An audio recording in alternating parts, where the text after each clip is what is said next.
ദൈവനാമത്തിന് മഹത്വം ഉണ്ടാകട്ടെ. എല്ലാ ദൈവമക്കൾക്കും സുഖാണല്ലോ. അപ്പോൾ ഇന്നത്തെ ദിവസവും നമുക്ക് ദൈവം ഒരു വചനം തന്നിട്ടുണ്ട് നമ്മോട് സംസാരിപ്പാനായി. ആ വചനം ഏതാണെന്ന് നോക്കാം. 1 പത്രോസ് 5 അധ്യായത്തിൻ്റെ 7 വചനം. 1 പത്രോസ് 5:7. അവൻ നിങ്ങൾക്കായി കരുതുന്നതാകയാൽ നിങ്ങളുടെ സകല ചിന്താകുലവും അവൻ്റെ മേലിട്ടുകൊള്ളുവിൻ. അവൻ നിങ്ങൾക്കായി കരുതുന്നതാകയാൽ നിങ്ങളുടെ സകല ചിന്താകുലവും അവൻ്റെ മേലിട്ടുകൊള്ളുവിൻ. ദൈവമക്കളെ, അപ്പോൾ എന്തെങ്കിലും കാര്യങ്ങൾ മനസ്സിനെ ഇട്ട് അലട്ടിക്കൊണ്ടിരിക്കുവാണോ? എന്തിനെങ്കിലും ഓർത്ത് മനസ്സിലിങ്ങനെ ആലോചിച്ച് നടക്കുവാണോ? അപ്പം നിങ്ങളോട് പറയാനുള്ള ഒറ്റ കാര്യമേ ഉള്ളൂ, നിങ്ങൾക്കായി കരുതാൻ ഒരു ദൈവമുണ്ട്. നമുക്കെല്ലാവർക്കുമായി നമ്മുടെ കാര്യങ്ങളൊക്കെ കരുതിക്കൊള്ളാൻ നമുക്കൊരു ദൈവമുണ്ട്. എല്ലാ ചിന്താകുലവും അവൻ്റെ കയ്യിൽ അങ്ങ് വെച്ചു കൊടുത്താൽ മാത്രം മതി.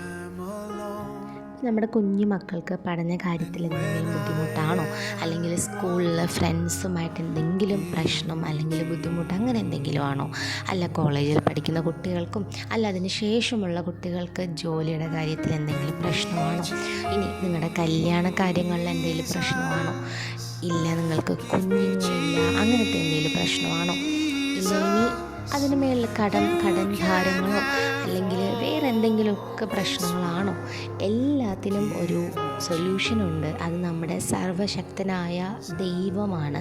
അപ്പം നമ്മൾ എന്തെങ്കിലും പ്രശ്നമുണ്ടെങ്കിൽ അത് നമ്മളായിട്ടിങ്ങനെ ചിന്തിച്ച് അതിനെ വലുതാക്കാതെ ദൈവത്തിൻ്റെ കയ്യിൽ വേണം ഏൽപ്പിച്ച് കൊടുക്കാനായിട്ട്. അപ്പോൾ ദൈവം ലോകക്കാരെ പോലെ കണ്ടും കാണാതെ പോകുന്ന ദൈവമല്ല. നമുക്കൊരു പ്രശ്നമുണ്ടെങ്കിൽ അതിനെ കണ്ട് നമുക്ക് സൊല്യൂഷൻ തരുന്ന ദൈവമാണ്. അപ്പം ആരും ഈ വചനം മറക്കരുത്. എല്ലാവരും ഈ വചനം ഓർത്തുകൊള്ളുവിൻ. പ്രാർത്ഥിക്കുന്ന സമയം ഇക്കാര്യം മനസ്സിൽ വെച്ച് പ്രാർത്ഥിക്കുക. എല്ലാ കാര്യങ്ങളും ദൈവത്തിൻ്റെ കയ്യിൽ ഏൽപ്പിച്ചു കൊടുക്കുക. ദൈവത്തോട് നിരന്തരം സംസാരിക്കുക. ബാക്കിയൊക്കെ ദൈവം നോക്കിക്കോളും.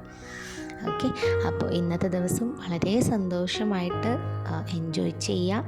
എല്ലാവരും പള്ളിയിലൊക്കെ പോയി പ്രാർത്ഥിച്ച് ഇന്നത്തെ സൺഡേ അടിച്ചു പൊളിക്കുക. അപ്പോൾ ദൈവത്തിന് നന്ദി. വീണ്ടും നാളെ ഒരു പുതിയ വചനമായിട്ട് നമുക്ക് കാണാം.